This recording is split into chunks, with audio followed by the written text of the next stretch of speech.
Hello everyone, मैं आप सभी का स्वागत करता हूं channel government job for everyone पर। तो आज हम इस वीडियो में आपको बताएंगे कि अगर आपको ग्रामीण डाक सेवा के लिए ऑनलाइन अप्लाई करना है तो कैसे करना है, और अगर आपको इसके डिटेल नोटिफिकेशन के बारे में जानना है तो आप हमारा पिछला वीडियो देख सकते हैं। उसमें मैंने पूरी डिटेल में जानकारी बताई है, कितने वैकेंसीज हैं, कब तक अप्लाई कर सकते हैं, क्या फॉर्म फी और सैलरी क्या होगी आपकी। तो चलिए हम आगे देखते हैं। अगर हमें अप्लाई ऑनलाइन करना होगा तो क्या करेंगे। सबसे प्रथम आपके पास यहाँ ये गूगल होना चाहिए जहाँ आप इंटरनेट एक्सेस कर सकते हैं। आपको गूगल ओपन करना है, आपको सर्च बार पर आकर सर्च करना है इंडियन पोस्ट जीडीएस ऑनलाइन। जैसे ही आप इसे सर्च करके इंटर करेंगे आपके सामने कुछ इस तरह का टैब ओपन होता है। ये जो सबसे पहला हमारा लिंक है, आपको इस पर क्लिक करना है। इस पर क्लिक करने के बाद कुछ इस तरह का स्क्रीन आपके सामने डिस्प्ले होगा। यहाँ आप देख सकते हैं जो अभी जो आया हुआ जनवरी में 2023 जीडीएस ऑनलाइन वैकेंसी, आपको हर स्टेट के बारे में यहाँ जानकारी मिलेगी। आप यहाँ देख सकते हैं आपके पार्टिकुलर स्टेट में कितनी वैकेंसी है, और फिर अगर आप दूसरे स्टेट के लिए अप्लाई करना चाहते हैं तो वहाँ कितना वैकेंसीज है, ये सब आप यहाँ देख सकते हैं। देखिए ये जो है ये प्रोसेस होता है इसका। आप नोटिफिकेशन पढ़ें, रजिस्ट्रेशन करें, अप्लाई करें और फी पेमेंट करें। और आपको हम बता दें कि ये फी पेमेंट के केस में यहाँ कुछ कैटेगरी को एग्जाम्प्ट किया गया है, जिसमें वो सब कैटेगरी आते हैं। सर्वप्रथम तो जितने भी फीमेल कैटेगरी हैं, चाहे वो SC ST हो, OBC हो, या फिर किसी भी कास्ट से हो, अगर वो फीमेल हैं तो उन्हें कोई भी तरह का फी पेमेंट नहीं करना पड़ेगा। वहीं अगर आप देख लीजिए SC ST और फिजिकली हैंडीकैप्ड के लिए भी जीरो पेमेंट है। और अगर आप जनरल या OBC से आते हैं, जनरल में EWS को भी इंक्लूड कर लें, तो आपको 100 रुपये का फी पेमेंट करना पड़ेगा। तो चलिए सर्वप्रथम रजिस्ट्रेशन के लिए आपको यहाँ इस प्लस आइकन पे क्लिक करना है। इस पे क्लिक करने के बाद आप यहाँ देख सकते हैं रजिस्ट्रेशन या फॉरगेट रजिस्ट्रेशन। अगर आपने रजिस्ट्रेशन कर लिया है और आप भूल गए अपना रजिस्ट्रेशन नंबर तो आप यहाँ से जान सकते हैं। अदरवाइज अगर आपने अभी तक रजिस्ट्रेशन नहीं करा तो आपको रजिस्ट्रेशन पे क्लिक करना है। इस पे क्लिक करते हैं कुछ इस तरह का आपके सामने डिस्प्ले आता है। यहाँ सबसे देखिए आपके सामने कुछ डिटेल्स मांगे गए हैं, फ़ोन, ईमेल, उसके बाद आपका नाम, आपके पिताजी का नाम, date of birth, gender, community, कब आपने पास किया, ये सब डिटेल हम भरेंगे। तो चलिए हम ये डिटेल भरते हैं। हमने अपना फ़ोन नंबर और ईमेल डाल दिया। आपको क्या करना है, वैलिडेट मोबाइल नंबर और वैलिडेट ईमेल पे क्लिक करना है। तो आपके सामने कुछ इस तरह का स्क्रीन अपीयर होगा। यहाँ आपको दे रहा है can OTP send to your phone number, मतलब आपके फ़ोन पर OTP भेज दिया जा चुका है। आपको यहाँ ओके पे क्लिक करना है। उसके बाद जस्ट आपके सामने ईमेल का भी उसी तरह का नोटिफिकेशन आएगा, आपको ओके करना है। अब आपको क्या करना है, आपको अपना फ़ोन और वहाँ जाके क्लिक करके OTP जैसे आप डालिएगा आपके सामने इस तरह से आ जाएगा, mobile number validated successfully and email validated successfully. अब आपको क्या करना है, नीचे सारा डिटेल भरना है। जेंडर आप फीमेल, मेल या ट्रांसजेंडर जो भी आपको वो फिल करना है। कम्युनिटी इन द सेंस क्या आपका कैटेगरी है, जनरल, OBC, EWS, जो भी आप उसे सेलेक्ट करें। आपने कहाँ से पास किया, कहाँ से पास किया इन द सेंस आपने जब क्लास 10th करा था तभी आप किस स्टेट से थे, तो वो होता है सर्किल। और अगर आपको और इसे डिटेल में जानना है तो आपको click here to know your circle पे आप जैसे ही क्लिक कीजिएगा आपसे कुछ डिटेल मांगा जाएगा, आप उसे फिलअप करेंगे तो आपको आपका सर्किल बता दिया जाएगा। उसका जब आपने अपना 10th पास किया तो वह कौन सा वर्ष था, 2010, 11, 12, 13, 14, 15, जो भी था आपको इसे डिटेल भरना है। हमने ये सारा डिटेल भर दिया। उसके बाद आपको यहाँ कैप्चा कोड यहाँ डालना है। उसके बाद सबमिट पे जैसे ही आप क्लिक कीजिए आपके सामने इस तरह का आएगा कि आपने पहला जो स्टेज है रजिस्ट्रेशन का वो कंप्लीट हो चुका है, अब आप आगे बढ़ें। तो आप यहाँ ओके ओके पे क्लिक करना है। ओके पे क्लिक करते हैं फिर सेम डिस्प्ले आता है। आपको कुछ नहीं, आपको नीचे आना है।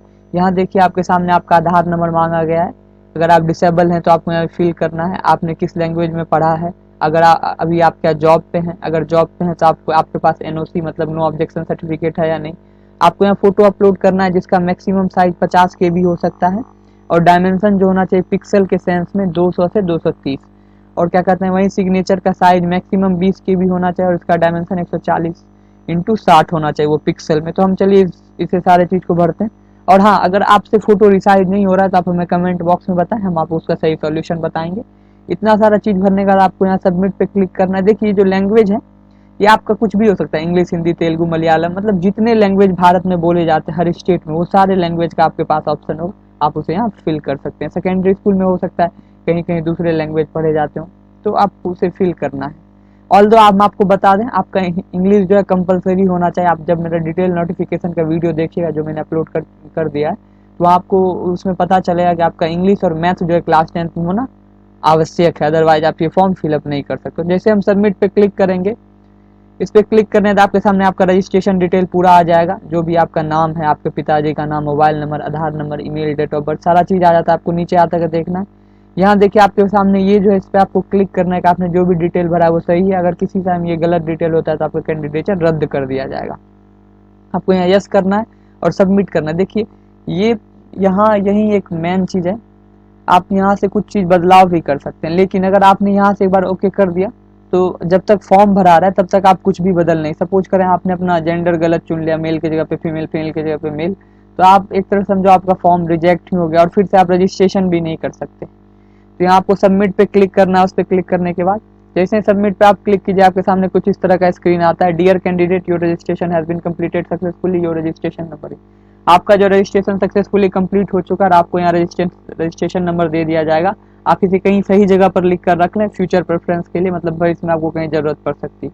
अब आपको क्या करना है, ये जो कंटिन्यू टू अप्लाई का टैब है आपको इस पर क्लिक करना है। इस पर क्लिक करने के बाद आपके सामने कुछ इस तरह का आता है स्क्रीन। तो यहाँ आपका रजिस्ट्रेशन नंबर पहले से ही लिखा रहेगा। आपसे पूछा जाएगा आप किस सर्किल के लिए अप्लाई करना चाहते हैं, सर्किल इन द सेंस किस स्टेट के लिए, जितने भी स्टेट में वैकेंसीज निकले हुए आप किस स्टेट के लिए। गाइस आप याद रखें, आप जिस भी स्टेट के लिए अप्लाई कर रहे हैं उसका लोकल लैंग्वेज जान लें क्या है, उसी अनुसार से करें। अगर आप सपोज करें आपको तेलुगु नहीं आती है, कोई भी मतलब इस तरह की तेलुगु, मलयालम, कन्नड़, इन तरह की भाषाएं नहीं आती है, और अगर आप उस स्टेट का सर्किल चुन लेते हैं तो आपको एट ए पॉइंट जब आपका मेरिट बन भी जाए तो आपको वहाँ से रिजेक्ट कर दिया जाए, क्योंकि आपको वहाँ का लोकल लैंग्वेज नहीं आता है।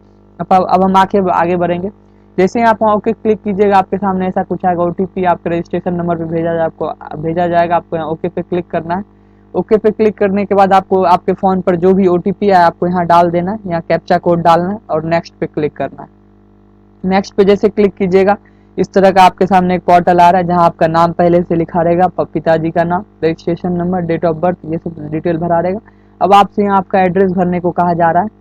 हम आएंगे यहाँ, देखिए एड्रेस में आपका जो भी है पार्टिकुलर घर नंबर सब जो होता है वो मांग रहा है। आप किस स्ट्रीट में रहते हैं, किस मोहल्ले में, आपके गांव का नाम क्या है, कौन सा पंचायत है, डिस्ट्रिक्ट है, पिन कोड पूछ रहा है। और अगर आपका सेम है कम्युनिकेशन प्लस परमानेंट एड्रेस तो आपको यहाँ क्लिक करना है, तो उसमें सेम डिटेल फिलअप हो जाएगा। चलिए हम डिटेल हमने सारा भर दिया।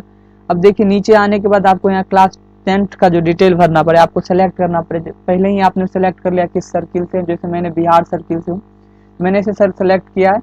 और यहाँ आने के बाद यहाँ मुझे बिहार बोर्ड में भी कुछ ऑप्शंस होते हैं। बिहार बोर्ड में जितने सारे बोर्ड्स अवेलेबल होते हैं उसमें आपको आपका जो भी बोर्ड है आप उस पर क्लिक करें। जैसे आप क्लिक कीजिए आपसे मार्क्स पूछा जाएगा। गाइस एक बात आप याद रखें, इंग्लिश जो है बिहार बोर्ड में भले ही मेरिट में इंक्लूड नहीं होता, अगर आप उसमें फेल हैं तो आप इस फॉर्म को फिलअप नहीं कर सकते। आपको उसमें मिनिमम 30 नंबर जरूर होना चाहिए, तभी आप इस फॉर्म के लिए एलिजिबल है। बाकी सब सब्जेक्ट में तो आपको आप पहले से ही पास होंगे, तभी आपके पास 10th का सर्टिफिकेट है। तो इन सारे डिटेल्स को हम भर देंगे और यहाँ सेव एंड कंटिन्यू पर क्लिक करेंगे। इस पर क्लिक करते ही आपके सामने फिर से इस तरह का कुछ ऑप्शन आएगा। एक बात ध्यान रखें, जब आप रजिस्ट्रेशन कंप्लीट करेंगे, अगर देखिए ये जो फॉर्म मैं भर रहा हूँ फीमेल का है, अगर आप जनरल या ओबीसी हैं मेल कैटेगरी में तो आपको वहाँ फी पेमेंट करना पड़ेगा। रजिस्ट्रेशन के जस्ट बाद आपके सामने फी पेमेंट का ऑप्शन आता है।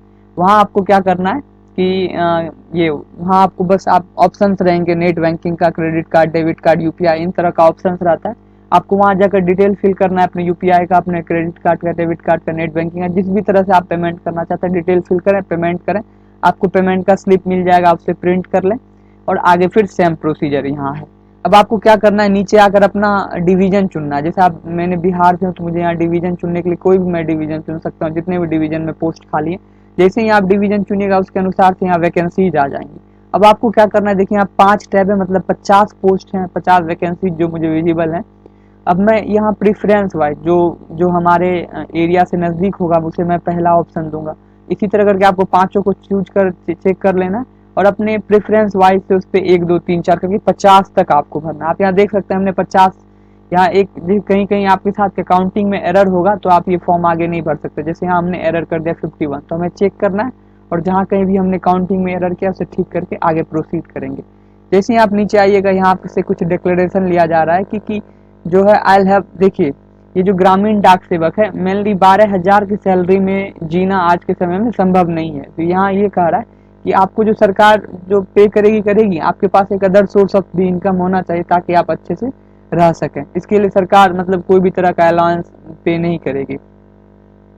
बाकी है कि मैं कोई भी I am not holding an elective office will be considered for engagement to the post and does not engage any activity within with any outside agency which would be detrimental to the business or interest of the post office। कहा जा रहा है जब आप इस post के लिए हैं तो आपको किसी और तरह का मतलब किसी कंपनी से या किसी एजेंसी से जुड़ना नहीं है, क्योंकि कहीं ना कहीं वह पोस्ट ऑफिस के लिए पोस्ट ऑफिस का जो भी काम काज है उस पर इफेक्ट डालेगा। और आपको कह रहा है कि आपने सारा कंडीशन पढ़ लिया, जो भी एकोमोडेशन का है, रेसिडेंस का कंडीशन आप पढ़ लिया और आप उसे एग्री करते हैं। और आपसे पूछा जा रहा है जब आप जो भी आपका रिक्वायर्ड सर्टिफिकेट है, 10th क्लास का marksheet, photograph, identity proof, community यदि आप लेना चाह रहे हैं किसी भी तरह का रिजर्वेशन, तो वो आपको वहाँ शो करना पड़ेगा। और आपको यह भी यह भी आप अंडरटेकिंग ले रहे हैं कि आपने नोटिफिकेशन अच्छे से पढ़ा और आप इसके लिए एलिजिबल है।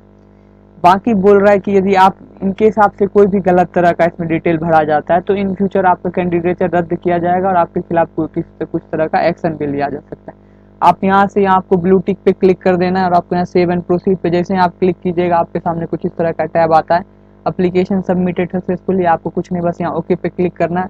आपके सामने इस तरह का एप्लीकेशन फॉर्म आपने जो भरा है वो ओपन हो जाएगा। आप इसे चेक कर लें सब जगह। चेक इन द सेंस अब आप इसमें कुछ बदलाव फिलहाल तो नहीं कर सकते हैं, 17 फरवरी को ही कर सकते हैं अगर आपने कुछ डिटेल गलत भरा है। यहाँ आपको नीचे आके सब चीज़ चेक कर लेना, वही डिक्लेरेशन है। अब आपको यहाँ सारा चीज़ पोस्ट यहाँ शो हो जाएगा जो कुछ भी आपने भरा है। आपको नीचे आकर यहाँ प्रिंट कर लेना है, प्रिंट पे क्लिक कीजिएगा, आपके जो सिस्टम में ये फाइल सेव हो जाएगा। गाइस तो आप बताइए आपको हमारा वीडियो कैसा लगा, अच्छा लगा तो लाइक करें और हमारे चैनल को सब्सक्राइब करें, क्योंकि आने वाले समय में जितनी भी पोस्ट जीडीएस से रिलेटेड जानकारी होंगी हम आपको बताते रहेंगे। कब इसका लिस्ट कौन सा आ रहा है, first list, second list, third list, क्या क्या डॉक्यूमेंट्स रिक्वायर्ड है उस टाइम में, और अगर आप कोई प्रॉब्लम में फंस गए तो उसके लिए सॉल्यूशन क्या है। और भी कई सारी वैकेंसीज जो गवर्नमेंट के द्वारा निकाली जाती हैं उनके बारे में भी हम कंटिन्यूस वीडियो डालते रहते हैं, इसलिए आप हमारे चैनल को सब्सक्राइब करें। जय हिंद।